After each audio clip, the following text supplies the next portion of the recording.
Всем привет! Сегодня у меня будет котел Naviens новый Deluxe C Comfort. Такой вот новая моделька. Считается, она у меня уже есть на обзоре на канале. Видео приложу в закладках или в конечном. В этот котел у нас, можно сказать, всего лишь ему даже года нету. Этот полгода назад, по-моему, повешали. 2 месяца он у нас стоял. То есть не работал. Теперь вот люди вернулись, начинаем включать его. И с ним происходит гудение какое-то. То есть включаем, вот сейчас в сети его включаю и слушаем. Гул происходит, котел не запускается. В общем, сейчас будем с этим делом совсем разбираться.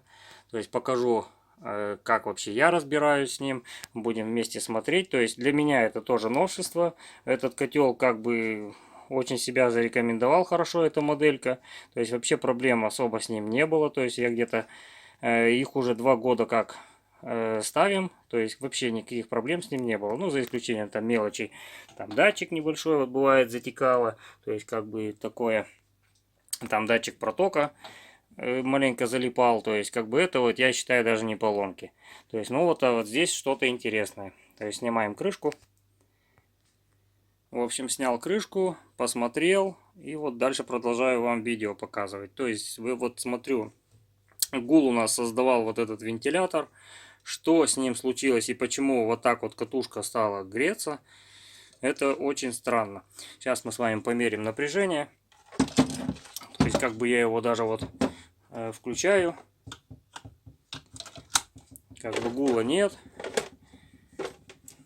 Так, сейчас я этот посмотрим. Мультиметр. Сейчас проводки подключу. Так, прошивка включается. Так, вот подключил клеммы. Питание почему-то у нас идет постоянно на него. То есть вот включаем котел.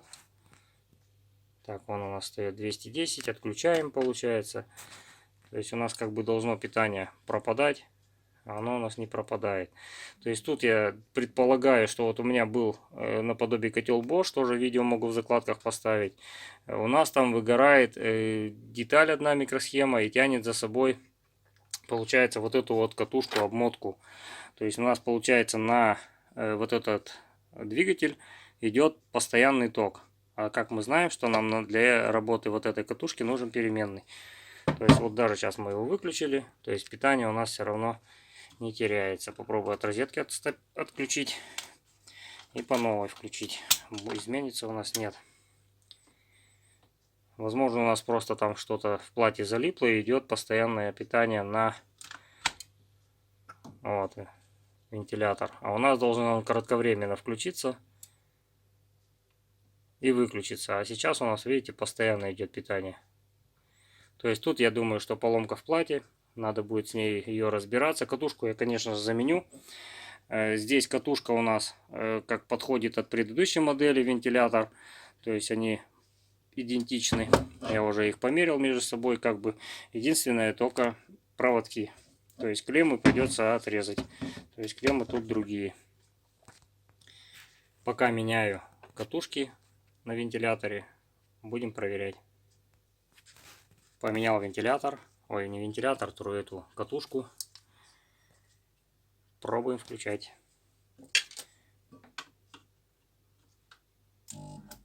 Все равно как-то идет. Слышим, да?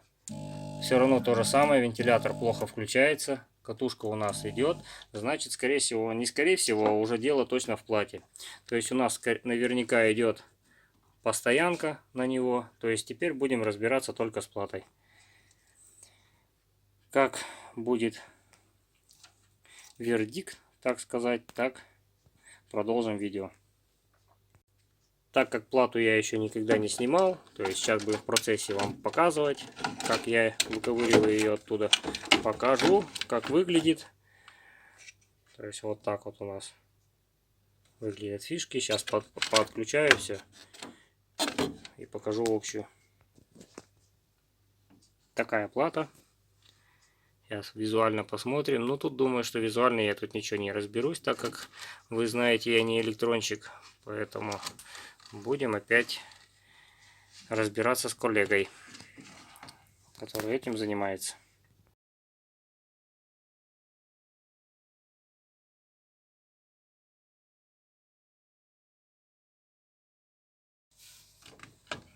В общем, починили плату.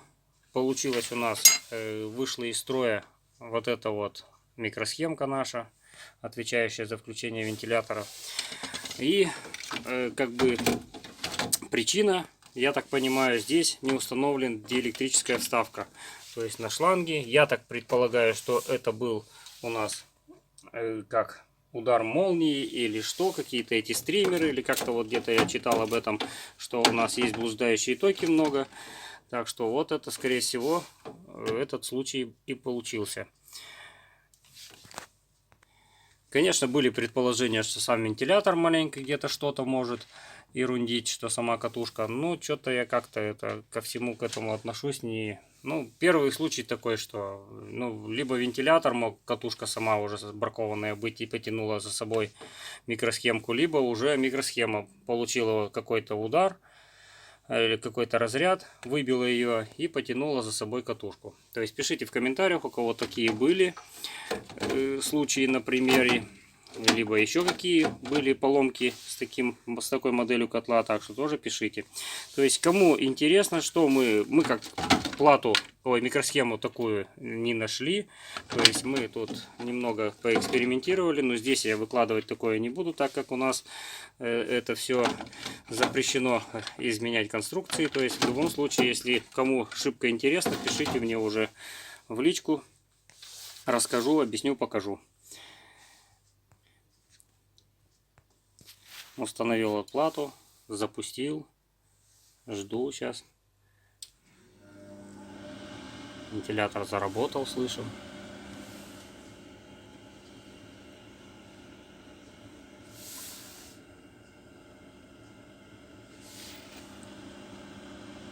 Скорость тихая.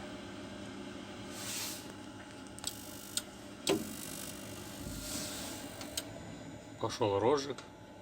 Все, значит, прессостат у нас увидел. Все как бы заработало. Так что немного изменили эту микросхему. И как бы все это заработало. Микросхему у нас не удалось найти такую. Так что как закажем. Их еще в продаже даже нету.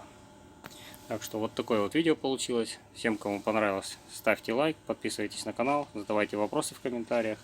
В общем, всем пока. Так, а шланг мы сейчас заменим на резиновый.